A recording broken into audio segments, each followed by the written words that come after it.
Now can you hear me? Yay! All right, so that was a bit pathetic on my part. I apologize. I was trying to explain. My name is Galen Boffman. I'm Director of Communications for International Cure. Not that you could tell from the last 30 seconds or so. Our organization is a 41-year-old nonprofit. We're a grassroots members organization. Our mission is dedicated to advancing the goals of rehabilitation and restoration over retribution in our criminal justice system. So we approach the criminal justice system from the vantage point of human rights. We have chapters around the country, including in Massachusetts. We also have international chapters, and we're about to have our 6th international conference in Bangkok. So for this project, I was asked to put together a team to work on a subject that deals with some of the most marginalized people in our society. And for that project, our organization suggests working in the area of sexual offenders. So arguably the highest profile tracking program in the country is the National Sex Offender Registry. There are registries in every single state, and there is a broad encompassing federal legislation that requires each state to have a registry. But despite about 2 decades of working on this concertedly from a national level, and registration laws in various states dating back to the 30s, which is something most people don't know. California had a sex offender registry back then.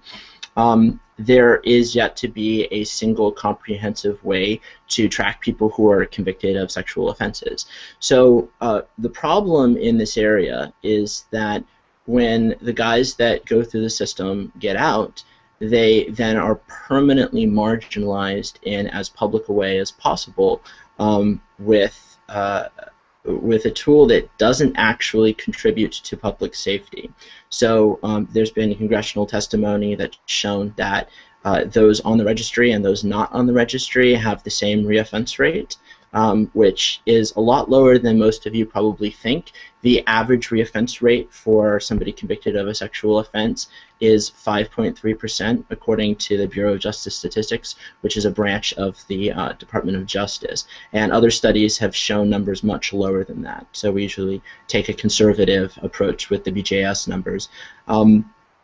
The registry creates a false sense of public safety, because most people think that by looking at the registry and seeing those who are around them, that they will somehow be able to keep them safe.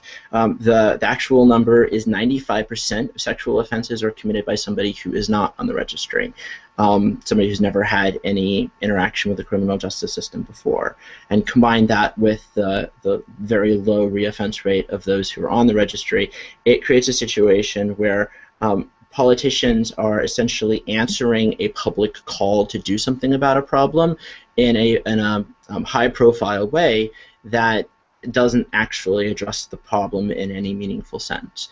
So another issue around this area is residency restrictions. There's been a sort of a horse race across the country to create laws whereby people convicted of sexual offenses are prohibited from living in certain areas.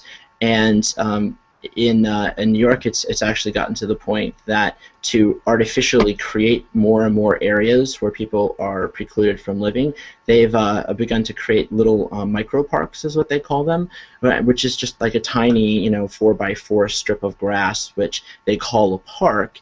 And by creating a park, you've now created a new zone, because in New York, sex offenders aren't allowed to live within so many feet of a park.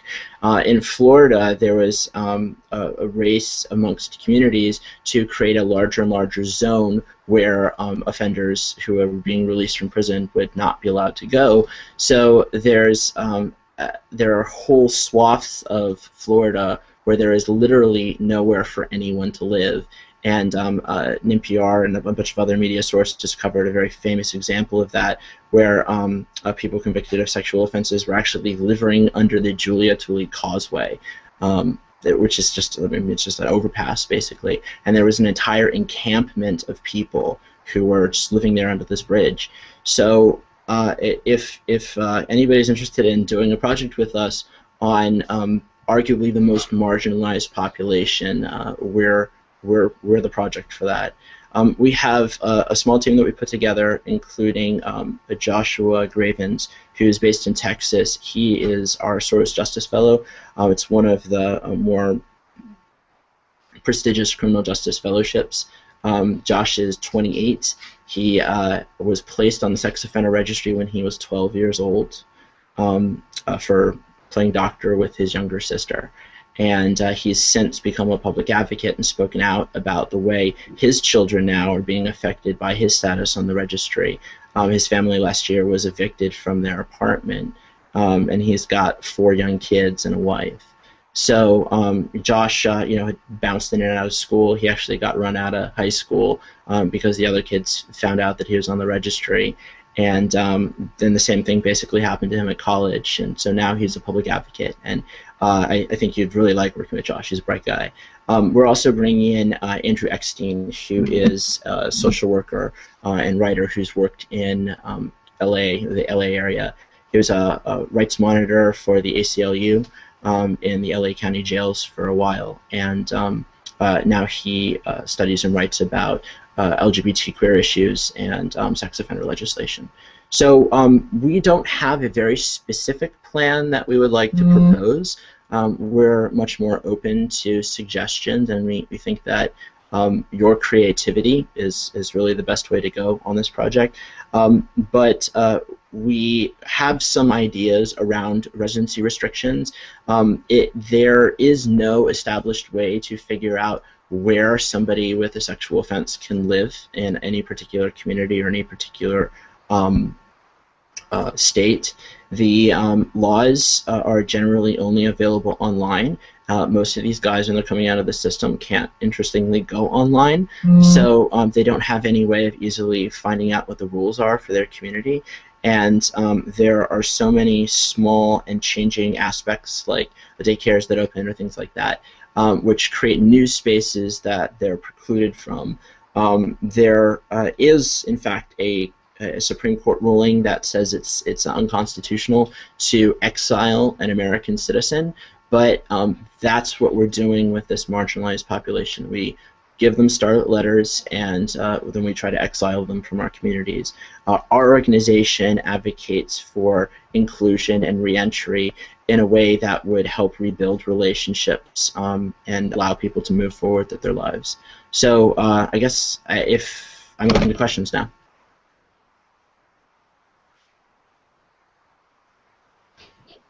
Okay. No reverb. Yes, victory. I have an immediate question, which is, do kids that send each other pictures, do the kids that embark in sexting end up on sex offender lists? Okay. Yeah. Maybe could you follow that up and talk with us a little bit more, provide a bunch of examples of the types of folks who end up. Your question got cut off, but I think you're asking about a range of different people that would end up. Yeah. Okay, great. Okay, great. So that's actually a brilliant question. There's a problem called conflation, where what happens is they take just this really wide spectrum of offenses, which include anything from serial rape. Somebody that actually goes out and assaults women in a parking lot and does this multiple times until he gets caught, to incestual child molestation, which is actually the most common form of child molestation. 80% of offenses occur within the family for child molestation, cases involving minors, to Romeo and Juliet cases. You can be put on the sex offender registry for streaking. You can be put on the sex offender registry for public urination in some states. And in some states, there's actually a guy who was put on the registry like 20 years after he committed his offense. It was back in like the 70s. And he and his girlfriend were skinny dipping in a hotel pool. And so he was convicted of skinny dipping. And 20 years later, they implemented the registry, and it had ex post facto implementation. So that means that even after your conviction, they can go back and change the rules, which generally is considered unconstitutional. But the registry is held by the Supreme Court right now to be non-punitive, though a number of state Supreme Courts have held otherwise. So yeah, there's just a broad range of things that could qualify you for lifetime registration. And the federal law requires that states register people as young as 14 on the public site. So what's your argument? I mean, the register should be cancelled, or just the threshold of the age should be leveled up, or the record should be removed after a certain amount of years. So what's your argument? Sure. So most countries don't have a public sex offender registry because it doesn't promote public safety. Europe, the only country that has any public registry, and it was just implemented last year, sort of mirroring the United States, is Great Britain. And they've had mixed results with theirs, but even then they place a far more limited number of people on the registry. Our organization took an official position against the registry across the board in any public manifestation. Now, that doesn't mean that police can't keep information on people, and it certainly doesn't mean that that information wouldn't be available to the public. Any criminal conviction is actually available to the public. If you've been convicted of a felony, even if that felony has been expunged, it's really easy to find that out with the internet. So what we're advocating against is permanently marginalizing a whole class of people based on a false assessment of risk to the public.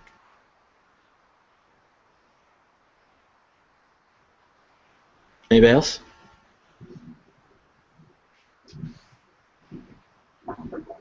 Could you maybe talk about, you mentioned it a little bit, but if you have some ideas for what a project this semester might look like with some of the students?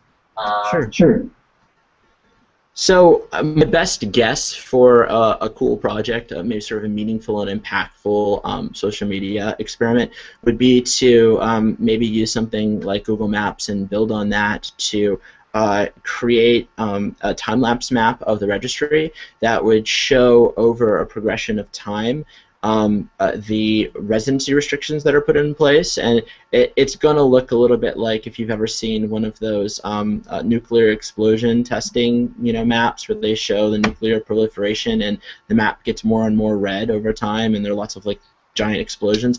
It would pretty much look like that, to the point that some places the map is just all red with little tiny islands where people could live, and you'll find the island is next to the dump, basically. So that would be just sort of a socially impactful tool, but it would actually be useful for advocates too, to be able to easily go and find out where people could live. There are other organizations who've approached us and voiced problem around that, trying to help people find housing. One of the problems with the criminal justice system is that oftentimes if you aren't able to find appropriate housing or pay for that housing, you can be bounced back into the criminal justice system. I personally know this kid who's 24 right now, and he was 14 in the foster care system when he admitted to one of his therapists that he had had sex with this 12-year-old girl consensually. And because of the mandatory reporting laws, his therapist shared that information with the police. He was prosecuted and sent to juvie. He was there for 3 years. He gets out. Well, now he is, or I guess it was 5 years. So he gets out right after he's turned 18. And he was in the foster care system before, so now there's nobody to take care of him. He gets out. He makes his best go at things, but eventually he gets violated because he's homeless. And he gets sent back to prison for 2 years. This was in Virginia. And at the end of his 2 years, they actually pursued him for something called civil commitment, which is a mechanism whereby the government in 20 different jurisdictions across the country, 20 different states plus the federal government, can argue that you are too dangerous to be released and preemptively detain you on an indefinite basis. So that's, that's sort of another residency restriction problem.